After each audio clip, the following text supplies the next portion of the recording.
Donald Trump. It's just me, Paula Poundstone. I was just playing with the cats. I saw your speech at General Motors in Michigan. Could I ask you a question? Do you really think they believed all that? They seem like they might have.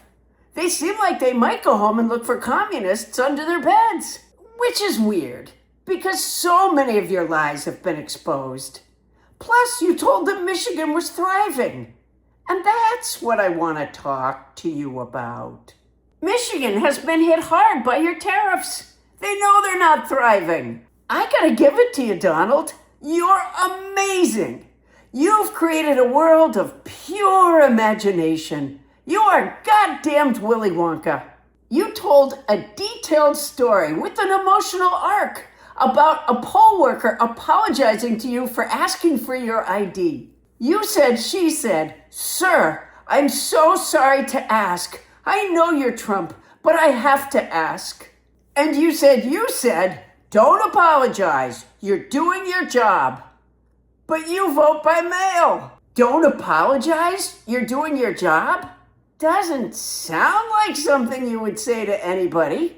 I wish you had said it to the FBI employees and prosecutors who investigated your crimes. You told these auto workers that our economy is doing great and we're doing great in Iran. Stunning lies. I could only see the people behind you, but I think their hands would have shot up in the air if you asked for a volunteer to allow you to saw them in half. Trumpo the Amazing. You told them that you had done more for them than their parents had. It was one of those half-kidding lines, like your third term. I've never been an auto worker in Michigan, but my guess is the quality of parenting among these attendees' parents has about the same percentages of good and bad as any other part of the country. I can tell you that you haven't done more for me than my parents did. My parents never asked me for $67 billion more after wasting billions of dollars on an illegal, ill-conceived war. They never stopped paying for only my health care because they liked my siblings better. They never encouraged me to inject bleach. They never took me to a quack doctor. I was vaccinated for preventable diseases. If they were in bad health, they told me about it. They never hired anyone to beat and lock up my neighbors and shoot anyone who peacefully tried to get them to stop. They never filled my wading pool with algae. They never robbed me blind.